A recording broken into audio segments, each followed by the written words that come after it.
Here we go with section 8.7. This is quite a jump in the textbook. It's because this is an application of derivatives and some of them are sent to the back because they might be a little bit more complex. It's also a new topic in AP Calculus AB since a few years ago, but it ties into what we did at the beginning of the year related to limits, so I think it's a great place to do it right after chapter 3. So it talks about indeterminate forms and L'Hopital's rule. L'Hopital is the name of a French mathematician.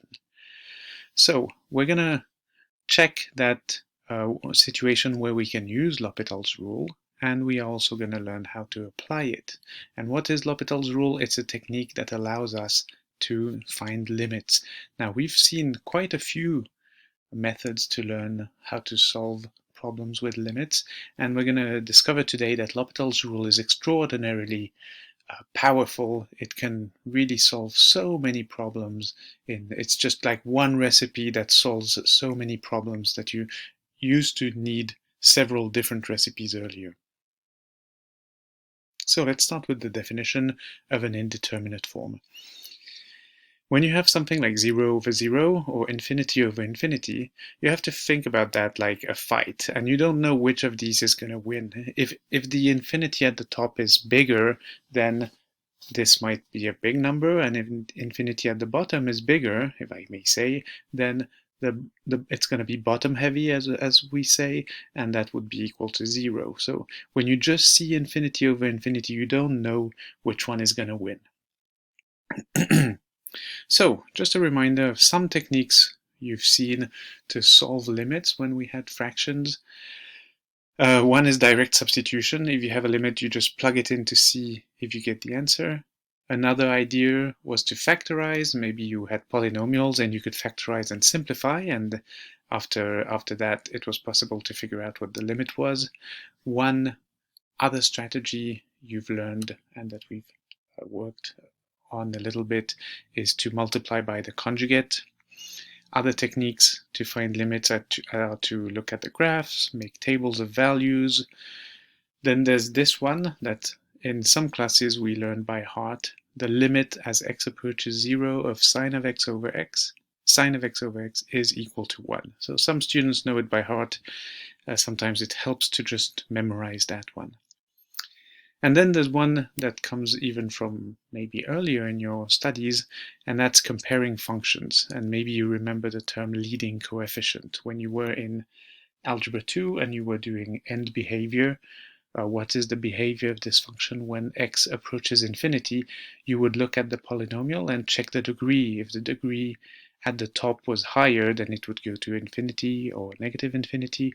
If the degree was higher at the denominator, it would approach 0, and when the degree was exactly the same, then you looked at the leading coefficient. So functions are not all made equal. Some are more powerful than others and grow faster, and that makes them win. So here's a little image I made that may help us. Logarithms are the weakest of all. So it's like infinity, and then you have polynomials, and that's infinity. And then you have the exponentials, and that's like infinity. So when you have these fighting together, exponentials are always going to win, and then polynomials will be second, and the logarithms are basically always going to lose. So that can help just to solve problems. So, what is L'Hopital's rule? L'Hopital's rule is an amazing technique that allows us, when you have a situation, an indeterminate form, like 0 over 0 or infinity over infinity, to tell us that the limit of f of x over g of x is the same as the limit of f prime of x over g prime of x. Now, don't confuse that with a quotient rule. Quotient rule also has some derivatives, but it's a completely different thing. When we work on L'Hopital's rule, we are looking for a limit. When we take the derivative of a quotient, well, we're looking for a derivative. So even though it has some things that may confuse them together, they are really completely different things and should not be confused. So we are going to we're going to apply this, and when we apply it, it's going to make a lot more sense than just looking here. Sorry. What's going on? Okay, looking at this doesn't make a lot of sense, but when we will solve it in a problem, it will help. Before that, we're just going to pretend we've never seen L'Hopital's rule and see one of the techniques from the previous month. What is the limit as x approaches 2 of x minus 2 over x squared minus 4? Your reaction here should always be to try direct substitution first. That's the first thing you need to do, because if plugging in gives you an answer, then you're pretty much good. Here, if we plug in 2, we get 0, and then over 4 minus 4, 0. So 0 over 0, that means direct substitution doesn't work, and we've learned a word for that today. We've learned that it's called an indeterminate form. So in pre-calculus and earlier in the year in AP Calculus AB, we saw that in situations like that, one of the techniques is to factorize. Here, factorizing the denominator allows us to cancel out x minus 2. And when we get in that situation, we can use the direct substitution. We just try again. Hopefully it works. And yes, this time it works. 1 over x plus 2 is 1 over 4. So that means when x gets closer and closer to 2, this expression gets closer and closer to 1 over 4. Even though at x equals 2 there's nothing, on both sides of the graph it approaches the value 1 over 4. So let's see how this exact same problem, notice this is the same as here in A. Let's see how we can use L'Hopital's rule. So first of all, you do direct substitution. You have to do that. And of course, we just did it, so we realized it's 0 over 0. In AP Calc AB, you must write it. You must write 0 over 0. It's even better if you just write indeterminate form here, or if you write L'Hopital, just to indicate that you've checked that it's an indeterminate form before applying L'Hopital. If it's not an indeterminate form, you are not allowed to use L'Hopital, and AP Calc AB exam graders will verify that you've actually checked that L'Hopital rule applies. So given that L'Hopital rule applies, given that this is 0 over 0 or infinity over infinity, we can apply L'Hopital's rule, and we take the derivative of the numerator. The derivative of x minus 2 is just 1. We take the derivative of the denominator, which is 2x, and we try to plug in to do direct substitution again, and we get 1 over 4. So this is wrong. The answer is 1 over 4. Excellent, because obviously we had just done it and we had found 1 over 4. So obviously the answer needs to be the same. We're just using another strategy, but you can see that L'Hopital rule worked, and we will see later that L'Hopital rule can work in other places where we needed every time a different technique. Now we can just use L'Hopital's rule every time. Here's an example where if we look at it, maybe your intuition would be to use the conjugate, and hopefully it works if you multiply by the conjugate, but we're just going to try with L'Hopital. So what happens if we use direct substitution? It'll become the square root of 1 minus 1, which is 0, divided by 0. So 0 over 0, we can just write L apostrophe H, just to say, okay, I'm using L'Hopital now. Derivative of the numerator, this is 1 plus x to the power of 1/2. So I'm not going to go into the details. This is the derivative. This is the derivative of x.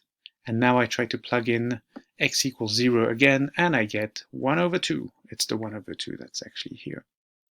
So we found our limit. This is a really efficient technique, as you can see.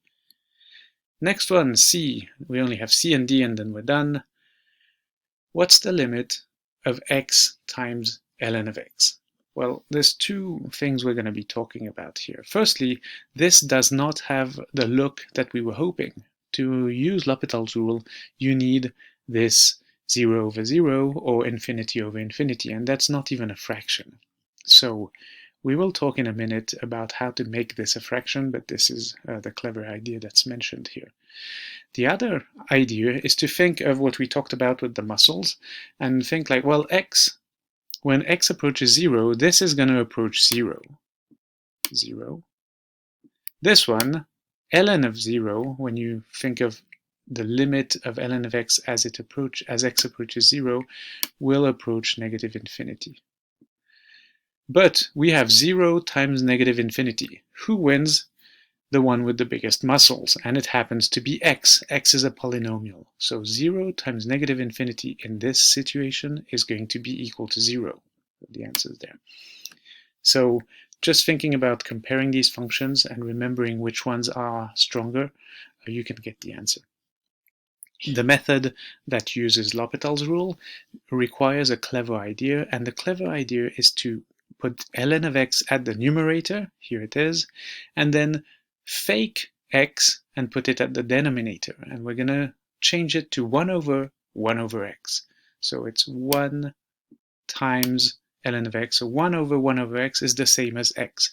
And now we've managed to have a form where we have a numerator and a denominator, and we can try to plug in 0, direct substitution. What happens? Ln of 0 is going to be negative infinity.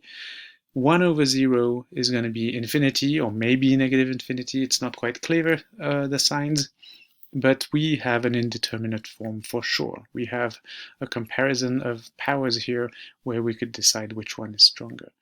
Using L'Hopital, so maybe I'll just put an LH again just to confirm that we know what we're doing. L'Hopital, derivative of ln of x is 1 over x. Derivative of 1 over x is negative 1 over x squared. If you're unsure of that, just write it as x to the negative 1. That's great. This is a over b divided by c over d, and you can write it as what is it going to be? AD over BC. So it looks like that. X's simplify. We have the limit as x approaches 0 from the positive side of negative x, and that's 0. So yes, it's exactly what we figured out with comparing the functions. Final example that's quite interesting for a different reason. What's the limit as theta approaches pi over 2 of 1 minus sine theta divided by 1 plus cosine 2 theta? We plug in theta equals pi over 2. This is 1 minus 1. This is 1 plus negative 1. And therefore we have an indeterminate form again, 0 over 0. L'Hopital's rule applies. What's the derivative of 1 minus sine x? It's negative cosine x. What is the derivative of 1 plus cosine 2x? Well, we just need to focus on the cosine 2x. Oh, it's cosine 2 theta, sorry. There's a chain rule. It's negative sine 2 theta times 2. Wonderful. Should work, right? So we plug in pi over 2, and what do we get? We again get 0 over 0. Well, what's interesting is we know that if a limit is in an indeterminate form, if it's the limit of an indeterminate form, we can use L'Hopital. So we're just going to use L'Hopital again. And this time the derivative of the numerator gives us sine theta. The derivative of the denominator gives us negative 2 cosine of 2 theta times 2. There's a 2 from earlier, and there's another 2 that pops out because of the inside derivative that we just had to do again. And when we finally now try to plug in pi over 2 as direct substitution, we get the answer 1 over 4. So, just to reiterate, L'Hopital's rule is a very strong method to find limits, and it's based on taking the derivative of the numerator and the derivative of the denominator. That's why we couldn't learn it with the rest of the limits rules at the beginning of the year, because we actually needed derivatives.